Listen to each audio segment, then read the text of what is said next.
Hola a todos. Bienvenidos a Era Sapient, Student. En este canal, nos sumergimos en las vidas de líderes, filósofos y otros personajes históricos que moldearon el destino de nuestro planeta. Hoy exploramos las frases emblemáticas de estos visionarios y desentrañamos los momentos clave de sus vidas, que transformaron la manera en que percibimos el mundo.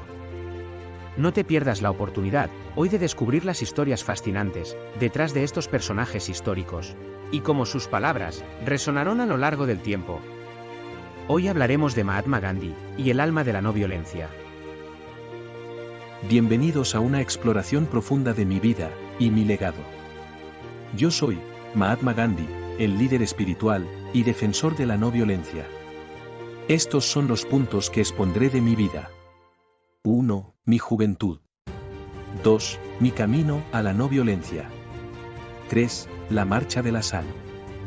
4. Mis frases más importantes. 5. Mi legado para la humanidad. Primer punto. Mi juventud. Yo nací en Porbandar, en la India, en 2 de octubre de 1869. Descubre mis primeros años que sentaron las bases de mi extraordinaria vida. Mi madre, Putlibai, la cuarta esposa de su padre, tuvo una gran influencia en mi niñez. Yo aprendí a mi temprana edad a no hacer daño a ningún ser viviente, a ser vegetariano, a ayunar para purificarme, y a ser tolerante con otros credos religiosos. Fui el menor de 3 hermanos, Lakshmidas y Karsandas, varones, y una hermana de nombre Raliatben. En mi juventud. A mis 13 años, mis padres arreglaron mi matrimonio con Kasturba Mukherjee, de la misma edad, misma casta. Con esta mujer tuve 4 hijos. En mi juventud, fui un estudiante regular, en Porbandar.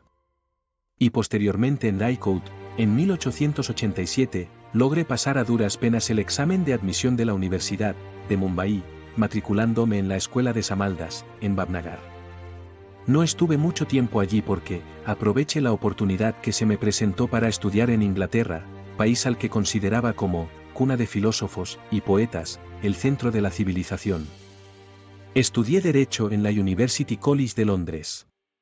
Regresé a la India después de lograr mi licenciatura para ejercer la abogacía en la India. En mi adolescencia. Traté de establecerme como abogado en Bombay, pero no tuve mucho éxito, pues en aquel entonces la profesión de abogado estaba sobresaturada. Yo no era una figura dinámica en los tribunales. En 1893 acepté un contrato de trabajo por 1 año, con una compañía india que operaba en Natal, Sudáfrica. Me interesé por la situación de los 150.000 compatriotas que residían ahí, luchando contra las leyes que discriminaban a los indios en Sudáfrica mediante resistencia pasiva y la desobediencia civil. En mi parte adulta. Ocurrió un incidente que serviría como un catalizador para mi activismo político. Ocurrió 2 meses después de mi llegada a Sudáfrica, cuando, viajando a Pretoria, fui sacado forzosamente del tren en la estación de Pietermaritzburg porque me negué a mudarme de la primera clase a la tercera clase, que se destinaba a la gente de raza negra. Más tarde, viajando en un autobús, en este país.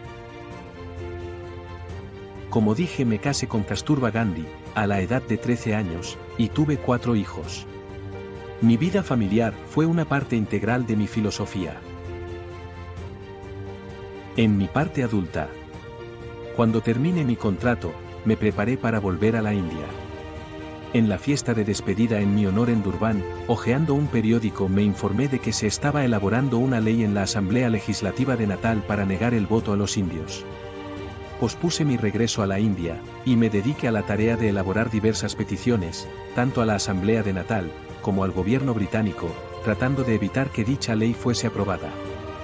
Si bien no logré mi objetivo, ya que la ley fue promulgada, y no lo logré, sin embargo, llamó la atención sobre los problemas de discriminación racial contra los indios en Sudáfrica. Amplié mi estancia en este país, fundando el Partido Indio del Congreso de Natal en 1894.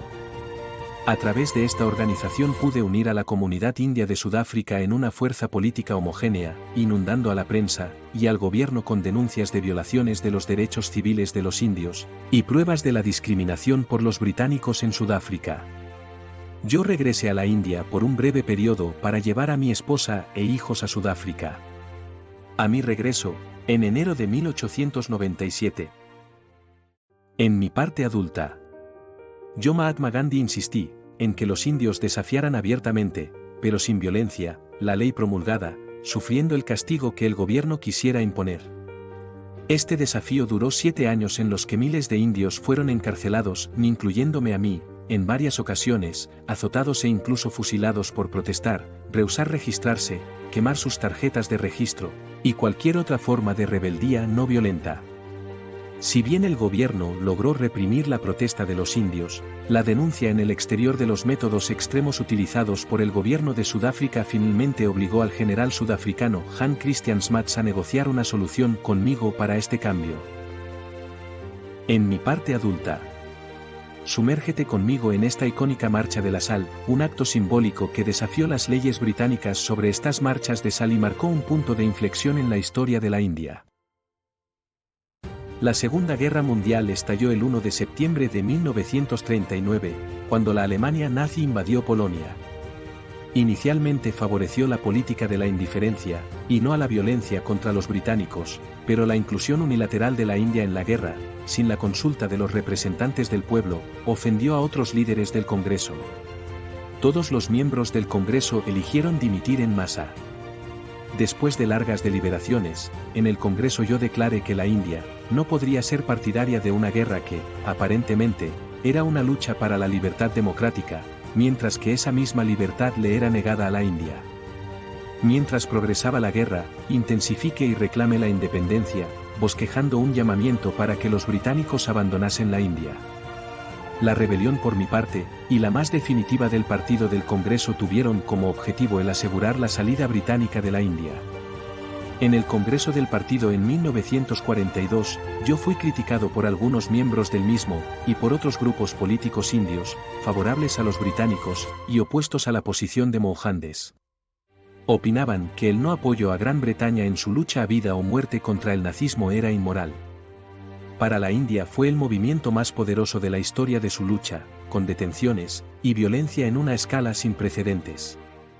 Millares de combatientes por la libertad murieron o cayeron heridos por el fuego de la policía, y cientos de miles fueron arrestados en las cárceles, donde fueron encarcelados. Aunque el movimiento no era violento en la India, tuvo moderados éxitos en su objetivo. La despiadada represión del movimiento trajo el orden a la India a finales de 1943. Con el final de la guerra, el Imperio Británico dio indicaciones claras de que el poder sería transferido a manos de la India, así terminando con la colonización de la India, y creando un gobierno gobernado por los indios. Deje este legado al mundo donde sigue vivo en la India, y en todo el mundo, influyendo en movimientos por la paz y los derechos civiles. En conclusión, espero que, en mi nombre, sea un faro de la no violencia, ya que dejé este legado de valentía y resistencia hacia la libertad de los seres humanos. Espero que mi vida inspire a generaciones a buscar la justicia y la paz entre iguales en todo el mundo. Gracias por ver este vídeo, suscríbete, y toca la campanita para no perderte nada de estas historias inspiradoras para tu día a día. Estas son algunas de mis frases más famosas. Sé el cambio que quieres ver en el mundo. La no violencia es la mayor fuerza que posee la humanidad. La verdadera medida de cualquier sociedad puede encontrarse en la forma en que trata a sus miembros más vulnerables. La fuerza no proviene de la capacidad física. Provienen de una voluntad indomable. Vive como si fueras a morir mañana, aprende como si fueras a vivir para siempre. Si esta historia te ha inspirado, comparte este vídeo, y únete a la conversación. ¿Qué líder te gustaría que destaquemos la próxima vez? Únete a nosotros en Era Sapient, donde la historia cobra vida. Suscríbete, y toca la campanita, prepárate para un viaje por la historia única a través de las eras. Y describe cómo estos hombres cambiaron la forma de cómo vemos este mundo donde vivimos.